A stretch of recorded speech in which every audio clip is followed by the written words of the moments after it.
প্রিয় বন্ধুরা, আসসালামু আলাইকুম। আমি পড়ছিলাম তিন গোয়েন্দা গল্প, ভলিউম ৯, গল্প প্রচার। এখন পড়ছি শেষ অংশ।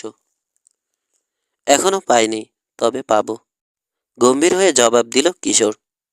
যাবে কোথায় শুয়োরের বাচ্চা? ইচ্ছে করে গালিটা দিল মূসা, আর চোখে তাকালো জজের দিকে। আমি হলে হাল ছেড়ে দিতাম। হাসি বিন্দুমাত্র মলিন হলো না জজের। তোমরাও ছাড়বে? এখনো বুঝতে পারছো না তো? আমরা কি আর কম চেষ্টা করেছি? কম খুঁজেছি? পাইনি। দেখো, চেষ্টা করে দেখো, পেলে তো ভালোই। কিশোরের মনে হলো জজের কথাবার্তা আর হাসির পেছনে কি যেন একটা প্রসন্ন ইঙ্গিত রয়েছে। রাগে মূসার মতোই গালি দিয়ে উঠতে যাচ্ছিল। অনেক কষ্টে কষ্টে সামলালো নিজেকে। শান্ত কণ্ঠে বলল, আপনার মহানুভবতার মহানুভবতার কথা বলেছেন আমাকে মিস্টার টমসন। ওয়াইল্ড লাইফ সোসাইটিকে নাকি অনেক টাকা দান করেছেন। বিগলিত হলো জজের হাসি। হাত নাড়ল বিনীত ভঙ্গিতে। ও কিছু না, নেই তো দেব থেকে। ইচ্ছে করে দুনিয়ার সমস্ত ধন এনে লাগাই অসহায় অবলা জানোয়ারগুলোর উপকারে। কিন্তু কয় পয়সার বেতন পাই বলো? তা থেকেই কষ্টে শিষ্টে জমিয়ে যা পেরেছি দিয়েছি। খুব ভালো, খুব ভালো, আপনার অনেক দয়া। তবে ইচ্ছে করলে অনেক বেশি টাকা কামাতে পারেন। এদেশের অনেক জজ সাহেবই সেটা করছেন। মানে?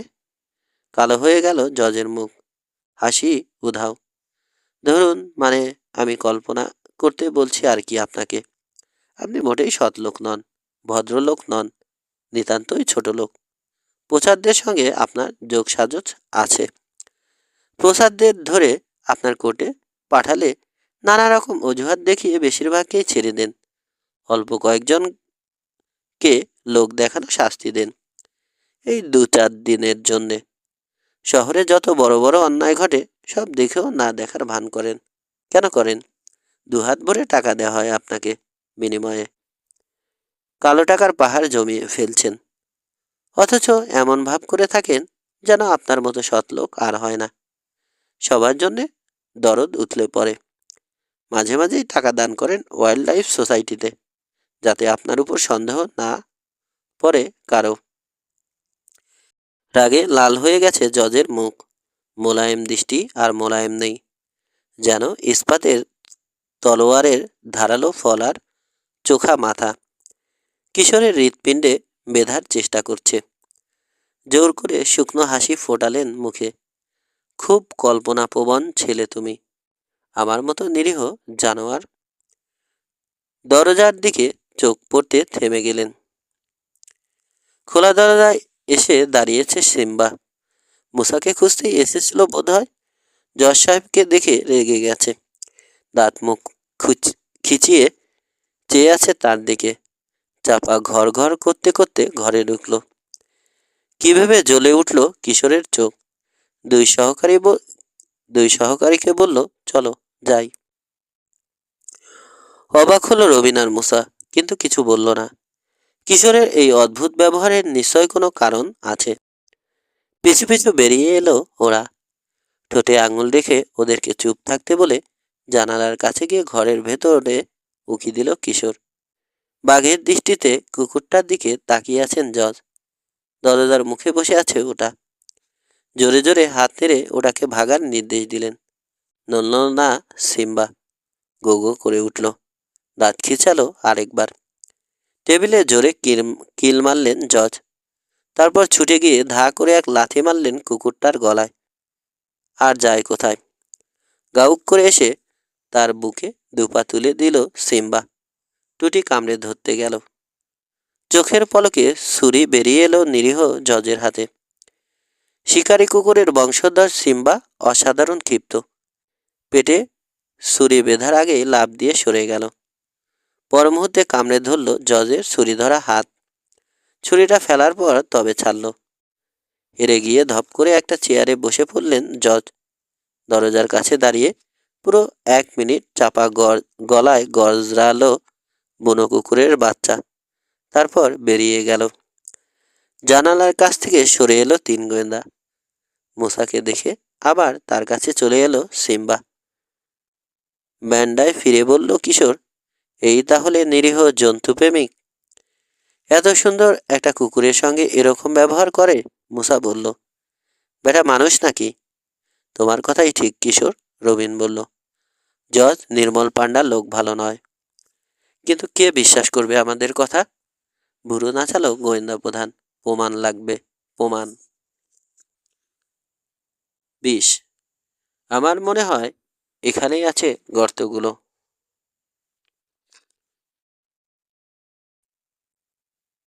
নিচের দিকে তাকিয়ে রয়েছে মুসা, কন্ট্রোলে হাত। গর্ত চোখে পড়ছে না, তবে অনেক জায়গার ঝোপঝাড় কাটা। নিচে মাটি দেখা যায় না, ডালপাতা আর ঘাস বিছিয়ে আছে। কাছাকাছি রয়েছে বাওবাব গাছের ছোট জঙ্গল। অনেক উপর থেকে মনে হয় পেট ফেটে নাড়িভুড়ি বেরিয়ে থাকা মরা জলহস্তি। মোটা, পেট ফোলা, বাকলো জলহস্তির চামড়ার মতো দেখতে। আশেপাশে কোথাও প্রচারদের একটা কুড়ে চোখে পড়ল না। জনমানবের ছায়াও নেই। গর্ত থাকলে ঝোপ ঝাড়গুলোর মাঝেই আছে। নিচে লুকিয়ে রয়েছে প্রচাররা। নিচে না নামলে বোঝা যাবে না, কিশোর বলল। লজে ফিরে চলো, লোক নিয়ে আসবো। আরও মিনিট 10 ঠিক মতোই চলল বিমান। তারপর শুরু করলো গোলমাল। নাচছে, দুলছে, কাত হয়ে যাচ্ছে থেকে থেকে। পার মাতাল হয়ে গেছে যেন। ব্যাপার কি বুঝতে পারছে না রবিন। পকেট? না, উকি দিয়ে বিমানের শরীরের বাইরের অংশ দেখার চেষ্টা করছে কিশোর। এয়ার পকেট নয়। তাছাড়া এখানে থাকার কোনো কারণ দেখছি না। অন্য কিছু হয়েছে। সেটা কি? মুসা, কন্ট্রোলে কোনো গন্ডগোল? কি জানি, আমি কোথাও নড়চড় করিনি, কিন্তু কিছু একটা তো হয়েছে। ভীত ঘোড়ার মতো নাচতে শুরু করেছে এখন প্লেন। ওই দেখো, চেঁচিয়ে বলল কিশোর। ডানের ডানাটা কেমন ঝুলে যাচ্ছে। থরথর করে কাঁপছে ডানাটা। ঝরা পাতার মতো খসে উড়েই যাবে বুঝি যে কোনো মুহূর্তে। বিমানের নাক সোজা রাখার যথাসাধ্য চেষ্টা করছে মুসা, সম্ভব হচ্ছে না। কথাই শুনতে চাইছে না যেন ওটা। উঁচু একটা ক্যাপক গাছের উপর দিয়ে সা করে বেরিয়ে এলো। আর সামান্য নিচে নামলেই বাড়ি লেগে ছাতু হয়ে যেত। বেড়ে গেছে দুলুনি। কিছুতেই সামলাতে পারছি না। মুসার গলা কাঁপছে, ক্রাশ করবেই। তৈরি থাকো তোমরা, দরকার হলে লাফিয়ে পড়তে হবে। বিমানের নাক নিচের দিকে। ধাক্কা লাগানোর জন্যে দ্রুত ধেয়ে আসছে যেন মাটি। ইগনিশন অফ করে দিল মুসা। ইঞ্জিন বন্ধ। নিজের ইচ্ছেই ছুটছে বিমান। চাকা লাগলো মাটিতে। প্রচণ্ড ঝাঁকুনি। তীক্ষ্ণ একটা শব্দ। ছিঁড়ে পড়ে গেল ডান ডানা। ডানা বড় একটা উইয়ের ঢিবিতে গুঁতো লাগিয়ে স্থির হয়ে গেল প্লেন। যাক, বাঁচলাম, ফোঁস করে নিঃশ্বাস ছাড়ল মুসা। বাঁচার কি হলো? চেঁচিয়ে বলল রবিন। আগুন লাগেনি, মরিনি আমরা, বাঁচলাম না। বাঁচলাম বলা যাবে না এখনো। বেঁচে নামলাম। লজে ফিরে যেতে না পারলে? এই কিশোর, কি ভাবছো? কিছু বলছো না কেন? ও ফিরে তাকালো কিশোর। কি বলবো? ডানা ছেঁড়ার ব্যাপারটা মোটেই স্বাভাবিক নয়। কেন ছিঁড়বে? চলো নেমে দেখি। 50 ফুট পেছনে পড়ে আছে ডানাটা। কাছে গিয়ে দাঁড়ালো 3 গোয়েন্দা। ভালোমতো পরীক্ষা করে দেখলো কিশোর। বিড়বিড় করলো আনমনে, আপনা আপনি ছেড়েনি, ছেঁড়ার ব্যবস্থা করা হয়েছে। মানে? অবাক হয়ে গোয়েন্দা প্রধানের দিকে তাকালো 2 সহকারী। বুঝতে পারছো না? এই দাগটা দেখো। স্বাভাবিকভাবে ছিললে এটা অন্যরকম হতো। এত নিখুঁত সোজা নয়। করাত দিয়ে কেটে দুর্বল করে রাখা হয়েছিল ডানার গোড়া, যাতে কিছুক্ষণ ওড়ার পরেই ভেঙে পড়ে। সম্মান- সম্মানিত বোধ করছি সম্মানিত বোধ করছি। তিক্ত কণ্ঠে, বিরক্তিতে কুঁচকে গেছে মুখ। কেউ একজন আমাদের ইম্পর্টেন্ট লোক ভাবতে শুরু করেছে। তার পাকা ধানে যাতে মই দিতে না পারি সেজন্য খুন করতে চেয়েছে। চলে যাওয়া কোনোই ডলছে রবিন, বা হাঁটুতে হাত বোলাচ্ছে মুসা। টিপ দিয়েই উহ করে উঠল। কি হয়েছে? জিজ্ঞেস করলো কিশোর। না কিছু না, নামার সময় বাড়ি লেগেছে, হয়তো ফুলে গেছে। তো এখন কি করা? প্লেনে তো রেডিও নেই। আগুন জ্বেলে সংকেত দেব? লাভ হবে না। লজ এখান থেকে 50 মাইল দূরে। এত দূর থেকে কেউ দেখবে না। বরং যারা দেখবে তারা প্রচার ছুটে আসবে। মরিনি দেখে খুশিই হবে। ওদেরকে জ্বালানোর শোধ তুলবে আমাদের উপর। তাহলে কি করব? রবিন বলল। এখানেই বসে থাকবো? আমাদেরকে ফিরতে না দেখে খুঁজতে আসবে ওয়ার্ডেনের লোক। আসবে বলতে পারি না, তবে খুঁজতে বেরোবে। 100 মাইল বুনো এলাকায় আমাদের খুঁজে বের করতে ওদের হপ্তা লাগবে কে জানে। যখন পাবে কঙ্কাল ছাড়া আর কিছু অবশিষ্ট থাকবে না। একটাই উপায় আছে এখন, হেঁটে লজে চলে যাওয়া। ব্যাগট্যাগগুলো নেয়ার জন্য প্লেনে ফিরে চলল ওরা। কিশোর লক্ষ্য করলো সাংঘাতিক খোঁড়াচ্ছে মূসা। আরে, তোমার পায়ের অবস্থা তো খুব খারাপ, ভাঙেনি তো? না, কিন্তু 50 মাইল হাঁটতে তুমি পারবে না। পারবো পারবো, চলোই না। কি করে পারবে? 50 ফুটই তো পারছো না। বেশি চাপাচাপি করলে আরো ফুলবে। বয়ে নিতে হবে শেষে। তোমাকে বয়ে নেওয়া আমার আর রবিনের কম্য নয়। তাহলে তুমি আর রবিন প্লেনেই থেকে যাও, আমি একাই যেতে পারবো। আরে দূর, কি যে বলো। রবিনকে তুমি নিয়ে যাও, আমি একলা থাকতে পারবো। প্লেনে বসে বসে জাস্ট ঘুমাবো, হাসলো মুসা। তাতে যন্ত্রণার ছাপ। না, আমি একা যাব। প্লেনটাকে দেখার জন্যেও এখানে কাউকে থাকা দরকার। জখমই পা নিয়ে তুমি কিছু করতে পারবে না, রবিনকে থাকতেই হচ্ছে। প্লেনটাকে দেখার আর কি আছে? আফ্রিকান জন্তু জানোয়ারে প্লেন খায় না। খায় প্রচাররা এসে দামি যন্ত্রপাতি নষ্ট করতে পারে।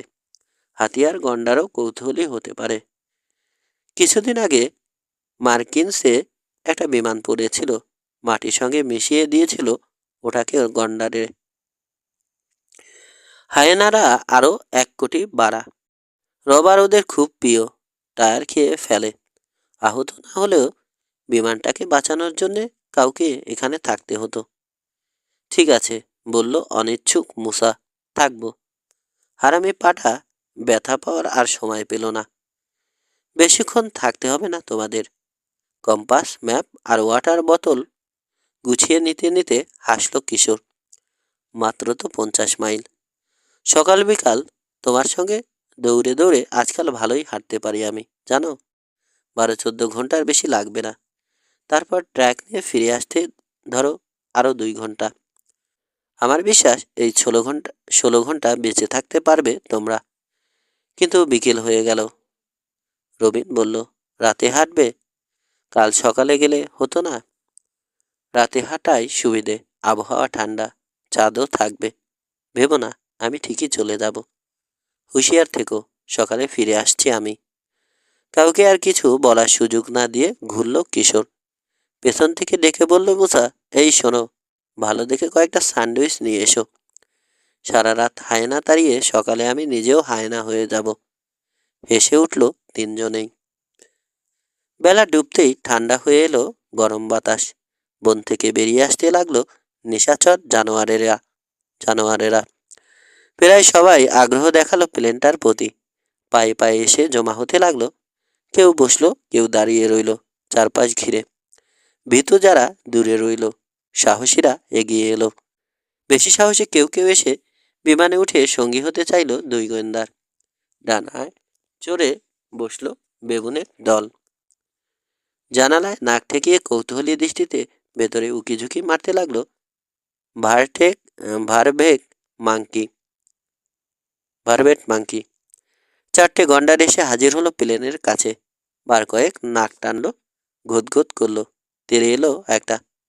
কিন্তু আজব জানোয়ারটাকে নীরব দেখে মাঝপথে থেমে আবার ফিরে গেল সঙ্গীদের কাছে। ব্যাটাকে নিয়ে কি করা যায় সেই আলোচনা চালালো যেন। গন্ডারগুলো যেন বোঝাতে চাইছে তাদের এলাকায় থাকার কোনো অধিকার নেই এই আজব জন্তুটার। মাথা নুয়ে শিং বাগিয়ে তেড়ে এলো একসঙ্গে। স্টার স্টার্কটাকে ধ্বংস করার জন্যে একটা গন্ডারই যথেষ্ট। সেই জায়গায় 4টা মিলে কি করতে পারবে ভাবতেই গলা শুকিয়ে গেল দুই গোয়েন্দার। আতঙ্কিত চোখে তাকিয়ে রইল ওরা। প্লেন থেকে লাফিয়ে নেমে দৌড় দেওয়ার ইচ্ছেটা দমন করলো অনেক কষ্টে। গন্ডারগুলো কাছে এসে গেছে। এই সময় সংবিত ফিরল যেন মুসার। উঠে দাঁড়িয়ে হাততালি দিয়ে জোরে জোরে চেঁচাতে শুরু করলো। রবিনও যোগ দিল তার সঙ্গে। থমকে গেল 4 দানব। ওরা বোধ হয় মনে করলো আজব জীবটাই বিচিত্র চিৎকার করছে। দ্বিধায় পড়ে গেল। একে আক্রমণ করা উচিত হবে কিনা ঠিক করতে পারছে না। গুদগুদ করে ফিরে গেল আগের জায়গায়। আবার আলোচনা শুরু করলো। গন্ডারের মতো বদমেজাজি জানোয়ার আলোচনা করে একবার যে একমত হয়েছিল সেই বেশি। দ্বিতীয়বার আর পারল না। তর্কাতর্কি করে নিজেরাই লেগে গেল শেষে। প্রচণ্ড মারপিটের পর এক একটা চলে গেল এক এক দিকে। হাঁপ ছাড়ল রবিন আর মুসা। তীক্ষ্ণ নজর রেখে বিমানটার চারপাশে ঘুরছে গাজেল হরিণ আর জিরাফ। ইম্পালা হরিণেরা পেয়ে গেছে আরেক মজা। লাফিয়ে প্লেনের কে কত উপর দিয়ে যেতে পারে সেই প্রতিযোগিতায় মেতেছে যেন। আড়াল থেকে বিদ্যুতের মতো বেরিয়ে এসে একটা হরিণের উপর পড়ল চিতাবাঘ। মট করে ঘাড় ভেঙে ফেলল বেচারা প্রাণীটার। সাজের বাতাস চিরে দিল একটা তীক্ষ্ণ চিৎকার। মুসা ভাবল মদ্দা হাতি। কিন্তু রবিনের জানা আছে ওটা কিসের ডাক। চিড়াখানায় শুনেছে। ওরকম চিৎকার করতে পারে কোন প্রাণী সেটা বইয়েও পড়েছে। গ্যাসো হাইরাক্স মাত্র ফুট খানেক লম্বা একটা নিশাচর জীব। টুপ করে ঝরে গেল যেন গোধূলির শেষ আলোটুকু। চাঁদ উঠতে সময় লাগবে। ঘন ছায়া নেমেছে বন, পাহাড় আর তৃণভূমি জুড়ে। কিলিমানজারোর তুষারে ছাওয়া চূড়াটাও ঢাকা পড়েছে অন্ধকারে। নীলছে কালো আকাশের পটভূমিকায় এখন মস্ত এক ম্লান ধূসর ছায়ামাত্র ওটা। 21। ঘুমানোর চেষ্টা করলো মুসা। দূর, বিরক্ত হয়ে হাল ছেড়ে দিল। এরকম একটা সিটে ঘুমানো যায় নাকি? পা বাঁকা করে রাখতে হচ্ছে, তাতে ব্যথা আরও বেশি করছে। জানোয়ারের ভয় ইতিমধ্যে অনেকখানি কেটে গেছে। প্লেনের ডানার নিচে নরম ঘাসের বিছানা যেন হাতছানি দিয়ে ডাকছে। আমন্ত্রণ উপেক্ষা করতে পারল না গোয়েন্দা সহকারী। ঝুঁকি নিয়েও নামলো নিচে। ডানার নিচে ছায়া ছায়া অন্ধকার। উজ্জ্বল জ্যোৎস্নার মাঝে বেশ প্রকট। ওখানে গিয়ে শুয়ে পড়ল সে। আশা করল এখানে চোখ পড়বে না হাতি, গন্ডার কিংবা মোষের। তবে আরেকটা মহাবিপজ্জনক প্রাণীর কথা বেমালুম ভুলে গেল সে। সর্বনেশে পিঁপড়ে। খবর পৌঁছে গেল পিপিলিকার রাজত্বে। দল বেঁধে পিলপিল করে এসে হাজির হলো ওরা। আরামে ঘুমিয়েছিল মুসা। কুট করে কামড় লাগালো আহত পায়ে। পাত্তা দিল না। ভাবলো যন্ত্রণার পরিবর্তন ঘটছে। হাতে পায়ে গলায় মুখে একসাথে আরো কয়েকটা কামড় লাগতেই চোখ মেলল। দেরি করে ফেলেছে বেশ। বুকের উপর ঢলে পড়েছিল রবিনের মাথা। চিৎকার শুনে ঝট করে সোজা হলো। দেখলো উন্মাদ নৃত্য জুড়েছে মুসা আমান। শরীরে যেখানে সেখানে চাপ্পড় মারছে। টেনে ছিঁড়ে খুলে ফেলার চেষ্টা করছে গায়ের কাপড়। গলা ফাটিয়ে চেঁচাচ্ছে। আমাজনের জঙ্গলের কথা মনে পড়ে গেল রবিনের। কিছু কিছু মানুষ আছে যাদের গায়ের গন্ধ আকৃষ্ট করে পোকামাকড়কে, এসে চড়াও হয়। ওখানেও মুসার উপর চড়াও হয়েছিল পিঁপড়েরা। এমনকি রক্তচোষা বাদর এসেও আগে ধরেছিল মুসাকেই। কিভাবে বন্ধুকে সাহায্য করবে সিদ্ধান্ত নেওয়ার আগেই মুসার সাহায্যে এগিয়ে এলো একটা বিচিত্র প্রাণী। পরোক্ষে মুসাকে সাহায্য করলেও প্রত্যক্ষভাবে আসলে নিজেকে সাহায্য করতে এসেছে। অনেক নাম ওটার। কেউ বলে অ্যান্ট ইটার, কেউ অ্যান্ট বিয়ার, কেউ বা ডাকে আর ড ভার্কো, অর্থাৎ গর্তের শুয়োর বলে। তবে অ্যান্ট ইটার বা পিঁপড়া খেকো নামটাই বেশি মানানসই। কারণ পিঁপড়ে খাওয়ার সুযোগ মিললে আর ছেড়ে কথা কয় না।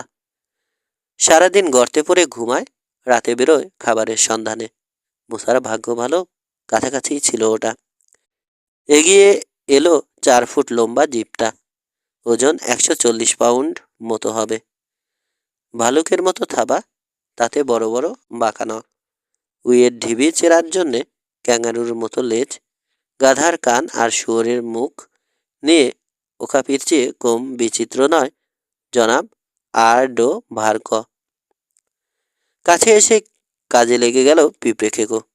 18 ইঞ্চি লম্বা জিভ বের করে প্রায় ছেঁকে নিতে শুরু করলো, যেন পিঁপড়ের দলকে। আমাজনের জঙ্গলে এরকম জীবকে রীতিমতো লড়াই করে পরাজিত করেছে মুসা। এদের সম্পর্কে ভয় নেই তার। সোজা গিয়ে দাঁড়ালো ওটার জিভের কাছে। মাটি থেকে তোলার চেয়ে চামড়া থেকে নেয়া সহজ, কাজেই সহজ কাজটাই আগে করলো ওটা। জামা কাপড় সব খুলে একেবারে দিগম্বর হয়ে গেছে সহকারী গোয়েন্দা। রবিনকে আরেক দিকে তাকিয়ে থাকার অনুরোধ করছে বারবার, কিন্তু চাঁদের আলো নির্লজ্জের মতো তাকিয়ে আছে মুসার কালো নগ্ন দেহের দিকে। মুহূর্তের জন্যে মুখ ফেরানোর নাম নেই। নিজের দিকে চেয়ে নিজেরই হাসি পেল মুসার। পিঁপড়ে নেই আর শরীরে। হেসে উঠল জোরে। প্লেনে বসা রবিনও হেসে ফেলল। এতক্ষণ উত্তেজনায় খেয়ালই করেনি পিঁপড়ে খেকো মানুষের শরীর চাটছে। হাসির শব্দে যেন হুঁশ হলো। বড় বড় কয়েক লাফ দিয়ে সরে গেল দূরে। সন্দিগ্ধ চোখে মুসার দিকে আরেকবার তাকিয়ে আবার পিঁপড়ে খাওয়ায় মন দিল। কাপড় চোপড় পরে ফেলো এবার। আরেকদিকে যেই বলল রবিন, পরে পরে জলদি উঠে এসো। যতদূর জানি অ্যান্ড বিয়ার সিংহের খুব প্রিয় খাবার। মুহূর্ত দেরি করল না মুসা। প্যান্টটা পায়ে গলিয়ে কোমরে বোতাম আটল। বাকি কাপড়গুলো হাতে নিয়ে উঠে এলো উপরে। আহত পা নিয়ে কষ্ট হলো, তাকে সাহায্য করলো রবিন। ঠিকই পিঁপড়ে খেকোর গন্ধ পেয়ে কোথা থেকে এসে হাজির হয়েছে একটা সিংহ। চাঁদের আলোয় বিশাল ছায়া পড়েছে ওটার। লম্বা হয়ে শুয়ে পড়ল। তারপর ছায়ার মতোই নীরবে হামাগুড়ি দিয়ে এগিয়ে আসতে লাগলো। থেমে গেল প্লেনের ডানার নিচে ছায়ায়। ধকধক করে জ্বলছে চোখ।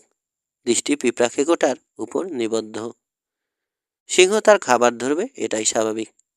অন্য সময় হলে হয়তো কিছু বলতো না মুসা, কিন্তু এখন পিঁপড়া খেকোটা ঋণী করে ফেলেছে তাকে। ঋণ শোধ করার জন্যে নিজের বিপদ উপেক্ষা করল সে। হাততালি দিয়ে জোরে চেঁচিয়ে সাবধান করে দিল জীবটাকে। রাগে গর্জে উঠল সিংহটা। ছুটে গেল শিকারের দিকে। ততক্ষণে হুঁশিয়ার হয়ে গেছে পিঁপড়া খেকো। অবিশ্বাস্য একটা কাণ্ড করল। ছুটে পালানোর চেষ্টাও করল না। করলেও সিংহের সঙ্গে সঙ্গে দৌড়ে পারত না। 2 থাবা দিয়ে নরম মাটি খুঁড়তে শুরু করলো। এত দ্রুত, যেন আশ্চর্য ক্ষমতাশালী একটা খোঁড়ার যন্ত্র। সিংহটা ওটার কাছে গিয়ে পৌঁছার আগেই খোঁড়া হয়ে গেল গর্ত। ভেতরে ঢুকে পড়ল জানোয়ারটা। মুসা আর রবিন দেখতে পাচ্ছে না এখন। অনুমান করলো নিশ্চয় খোঁড়ার কাজ চালিয়ে যাচ্ছে ওটা। লম্বা সুড়ঙ্গ বানিয়ে চলে যাবে সিংহের নাগালের বাইরে। ওদের অনুমান ঠিক। গর্তের মুখে নাক নামিয়ে শুকলো সিংহ। আরেকবার গর্জন করল। নিরাশ হয়ে সরে এলো গর্তের কাছ থেকে। মুখ তুলে তাকালো প্লেনের দিকে। দুরু দুরু করে উঠল 2 গোয়েন্দার বুক। এবার কি ভাবছে বেটা? ভালো ঘুম কি আর হয়? দুবার হায়নার ডাকে চমকে জেগে উঠল দুজনে। প্লেনের নিচে এসে হুটোপুটি লাগিয়েছে ওগুলো। টায়ার কামড়াতে শুরু করেছে। চেঁচিয়ে বিমানের গায়ে বাড়ি দিয়ে ওগুলোকে তাড়ালো ওরা। আবার তন্দায় ঢলে পড়ল। ঘুমের ঘোরে দুঃস্বপ্ন দেখল মুসা। ভয়ানক এক গন্ডার আক্রমণ করেছে তাকে। মাটিতে পেরে ফেলে শিং দিয়ে গুতোচ্ছে বুকে। চিৎকার করে জেগে উঠল সে। দেখল সকাল হয়ে গেছে। বুকে হাত রেখে ঠেলছে কিশোর। 16 ঘন্টার আগে ফিরে এসেছে। আরে এই মেয়া, ওঠো, হেসে বলল কিশোর। কত ঘুমাবে? এই নাও তোমার স্যান্ডউইচ। রবিন আগেই জেগেছে। মুসা দেখল প্লেনের পেছনে গাড়ির মিছিল। ওয়ার্ডন টমসন এসেছেন। সঙ্গে এসেছে তার 3 জন রেঞ্জার আর 30 জন মাসাই। খেয়ে নাও জলদি, দুই বন্ধুকে তাড়া দিল কিশোর। পোষার বেটাদের ধরতে যেতে হবে। প্লেনটা স্যান্ডউইচ চিবাতে চিবাতে জিজ্ঞেস করলো মুসা, কিভাবে নেওয়া হবে? নাইরোবিতে মেকানিকের জন্যে তার পাঠিয়ে দিয়েছেন ওয়ার্ডেন। প্লেনের ভাবনা এখন আর আমাদের নয়, গিয়ে গর্তগুলো খুঁজে বের করতে হবে। 20 মাইল দূরে সেই বাওবাব ওরফে জলহস্তী গাছের জঙ্গল আগের দিনের মতোই নির্জন। হঠাৎ চাপা একটা শব্দ শোনা গেল, মানুষের কণ্ঠস্বর। মনে হলো মাটির নিচ থেকে আসছে। ঝোপঝাড়ের মাঝে ফাঁকা জায়গাগুলো দেখে মাসাইরা জানালো হাতি ধরার ফাঁদি তৈরি করা হয়েছে ওসব জায়গায়। উপরের ডাল পাতা সরানো বিপজ্জনক। পোচাররা নিচে থেকে থাকলে সরানো মাত্র তীর ছুটতে পারে। উবু হয়ে শুয়ে সাবধানে হামাগুড়ি দিয়ে এগিয়ে গেল কয়েকজন মাসাই। একটা গর্তের কিনারে পৌঁছে আলগা ডাল পাতা ধরে টেনে সরালো, ফাঁক করে উকি দিল নিচে। কোনো তীর কিংবা বল্লম ছুটে এলো না ওদের দিকে। সামনে মুখ বাড়িয়ে আরো ভালো মতো দেখলো, কেউ নেই। এক এক করে সবগুলো গর্ত দেখা হলো, কোনোটাতেই মানুষ নেই, কিন্তু মানুষের কণ্ঠস্বর শোনা যাচ্ছে। ভয় পেয়ে গেল মুসা। খাইছে, ভূত নাকি রে বাবা? নির্ভীক বৈমানিকের এহেন উক্তি শুনে না হেসে পারলেন না ওয়ার্ডেন। কিশোর নীরব, কান পেতে শুনছে। কোনো সন্দেহ নেই, মানুষেরই কণ্ঠস্বর। গর্তে নেই, ঝোপের ভেতরে নেই, আসছে কোথা থেকে তাহলে? চিন্তিত ভঙ্গিতে বাওবাব গাছগুলোর দিকে তাকালো সে। ওগুলোতেও ঘন ডালপাতা নেই, যার আড়ালে লুকিয়ে থাকতে পারে মানুষ। তাহলে পায়ে পায়ে একটা গাছের কাছে চলে এলো গোয়েন্দা প্রধান। থেমে গেল কথা বলা, আর কোনো শব্দ পাওয়া যাচ্ছে না। মাসাইরাও নীরব। একটা মোটা গাছের চারপাশে ঘুরে এলো সে, নেই কেউ। হতাশ হয়ে প্রায় হাল ছেড়ে দিতে যাচ্ছিল কিশোর, হঠাৎ পেছনে ফিসফিস করে বলে উঠল রবিন, কিশোর, 1 মিনিট। আমার মনে হয় বেটারা এখানেই আছে। আছে কোথায়? কোনো রহস্যের সমাধান করে ফেলতে পারলে সেটা কোনো রহস্যের সমাধান করে ফেলতে পারলে সেটা রবিন। আর মুসা না বুঝলে তাদের দিকে যেভাবে চেয়ে মিটিমিটি হাসে কিশোর, এখন ঠিক তাই করলো রবিন। নাটকীয় ভঙ্গিতে বলল, অনুমান করো। তার চেয়ে কেউ বেশি জানো এটা সইতে পারে না কিশোর। ভোতা কণ্ঠে বলল, জানি না। না না, দাঁড়াও। তুড়ি বাজালো, বুঝেছি। কোথায়? মুসাও এসে দাঁড়িয়েছে পাশে। এই গাছগুলোর কাণ্ড কত মোটা দেখেছ? মুসাকে বলল রবিন। 50 ফুটের বেশি উঁচু হয় না বাওবাব, কিন্তু পাশে বাড়ে। বেটে অসম্ভব মোটা, মানুষের মতো কুৎসিত হয়ে যায়। পেটের বের হয়ে যায় 60 ফুটের উপর। এই যে এগুলোর বের আরো বেশি মনে হচ্ছে। নিশ্চয় অনেক পুরনো, 500 থেকে 1000 বছরে। সেজন্যই এত মোটা। মজা হলো, পাশে যত বাড়তে থাকে পুরনো বাওবাবের ভেতরটা তত ফোফরা হয়ে যায়। একেবারে খালি কোঠা। 20 জন মানুষ অনায়াসে থাকতে পারে। কিন্তু ঢুকলো কোন দিক দিয়ে? গাছগুলোর উপরে নিচে আবার তাকালো মুসা। ফোকর টোকর তো দেখছি না, ডাল যেখান থেকে ছড়িয়েছে। ঢোকার মুখ ওখানে? হাত তুলে একটা গাছ দেখিয়ে জিজ্ঞেস করলো মুসা। গাছটার ডালগুলো ছড়িয়েছে মাটির 12 ফুট উপর থেকে। রবিন জবাব দেওয়ার আগেই হাত নেড়ে মুগাম্বিকে ডাকলো সে। কাছে এসে দাঁড়ালো বিশাল দেহি মাসাই। তার কাঁধে চড়ে একটা ডাল ধরে ফেলল মুসা। পায়ের ব্যথা অনেক কম, নাড়াচাড়া করলেও আর তেমন লাগে না এখন। ডালে উঠে লম্বা হয়ে শুয়ে ক্রল করে নিচের দিকে এগোলো। সবগুলো ডাল যেখানে মিলিত হয়েছে ঠিক তার মাঝখানে বড় একটা কালো ফোকর। ওটার কাছে এসে সাবধানে মুখ বাড়ালো সে, নিচে উকি দিল। আশা করেছিল তীর ছুটে আসবে এক ঝাঁক, কিছুই এলো না। ভেতরের বিষণ্ণ ছায়ায় দেখা গেল অনেকগুলো কালো মুখ উপর দিকে চেয়ে আছে। দুষ্টুমি করতে গিয়ে ধরা পড়লে বাচ্চা ছেলে যেরকম করে অনেকটা সেরকম ভাবসাব। সরে এসে আবার মোগাম্বির কাঁধে নামলো মুসা। সেখান থেকে মাটিতে গাছের ভেতর থেকে বেরিয়ে আসতে লাগলো প্রচাররা। টপাটপ লাফিয়ে পড়ল মাটিতে। খালি হাতে বেরিয়েছে, অস্ত্রশস্ত্র সব রেখে এসেছে গাছের ভেতরে। আক্রমণের ইচ্ছে নেই, পালানোরও নয়। সম্পূর্ণ পরাজিত, আত্মসমর্পণ করতে বেরিয়েছে। এগিয়ে এলেন ওয়ার্ডেন, বললেন, মুগাম্বি, জিজ্ঞেস করো তো, এত ভালো হয়ে গেল কেন হঠাৎ? সোয়াহিলি ভাষায় জিজ্ঞেস করলো মোগাম্বি। জবাব দিল নেতাগোছের একজন প্রসার। ইংরেজিতে অনুবাদ করে শোনালো সেটা মাসাইদের সর্দার। ওরা আর লড়াই করতে চায় না, এ কাজ ছেড়ে দিতে চায়। কেন? অনেক কষ্ট করে ফাঁদ পাতে ওরা কুড়িয়ে বানায়, বারবার আমরা গিয়ে নষ্ট করে দিই। গত কিছুদিন ধরে একটা ফাঁদ থেকেও কিছু আয় করতে পারেনি ওরা, খালি সিলভারের ধমক ধামক শুনেছে। ওদের সঙ্গে তার চুক্তি, মাল দেবে, টাকা নেবে। দিতেও পারেনি, নিতেও পারেনি। অহেতুক গাধার খাটুনি খাটতে আর রাজি নয় ওরা। নেতাগোছের লোকটা অন্যান্য গাছের দিকে চেয়ে জোরে জোরে কি বলল। আরো কয়েকটা গাছ থেকে বেরিয়ে এলো অনেক প্রচার। একটা গাছ থেকে কয়েকজন প্রচারের সঙ্গে বেরোলো স্বয়ং লং জন সিলভার। কিন্তু সে আত্মসমর্পণ করবে না।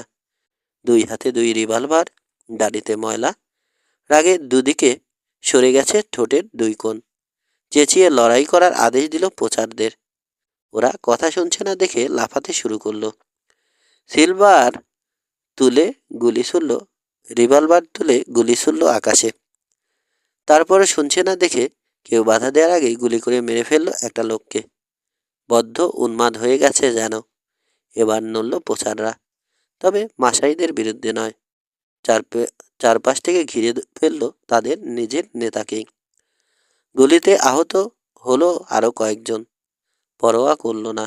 সিলভারের হাত থেকে রিভলভার কেড়ে নিয়ে কিল ঘুষি মারতে মারতে মাটিতে শুইয়ে ফেলল তাকে। টমসন আর মাসাইরা বাধা না দিলে মেরেই ফেলতো লোকটাকে। ওঠো, আদেশ দিলেন ওয়ার্ডেন। কম্পিত পায়ে উঠে দাঁড়ালো সিলভার। বিড়বিড় করে গাল দিচ্ছে, চোখ লাল। তিন গোয়েন্দার দিকে চোখ পড়তে আর সামলাতে পারল না নিজেকে। ঘুষি পাকিয়ে ছুটে এলো ওদের দিকে। খানিক দূরে বসে উৎসুক চোখে গন্ডগোল দেখছিল সিম্বা। নিজে কিছু করার সুযোগ পাচ্ছিল না, এইবার পেল। বাপদাদার অনুকরণে হিংস্র গর্জন সেরে ধেয়ে এলো তীব্র গতিতে।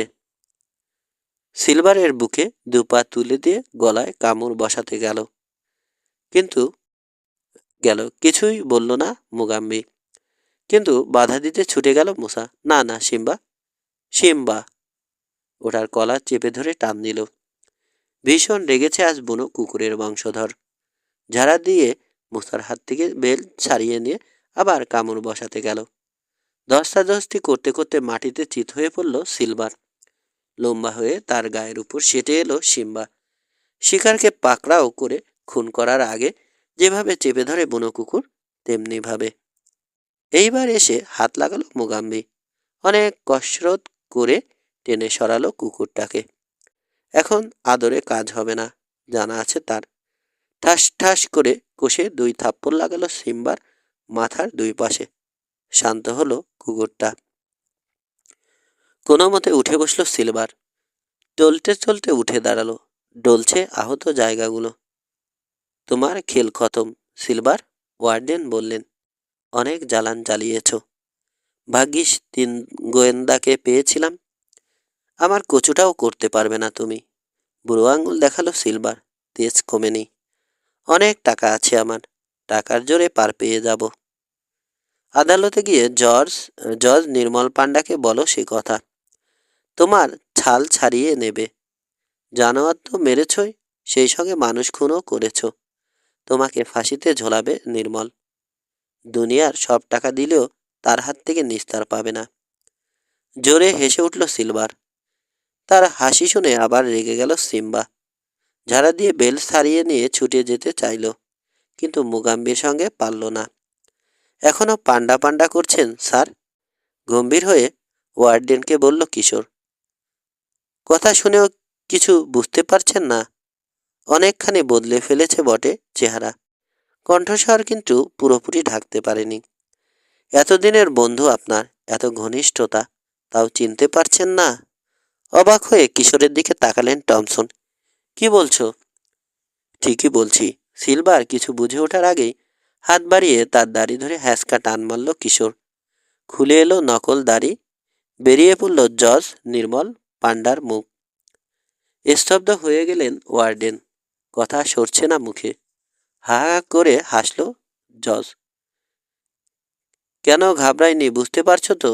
আমি জজ। আদালতে আমার বিচার আমিই করব। তুমি একটা আস্ত গাধা, ওয়ার্ডেন। হা হা হা।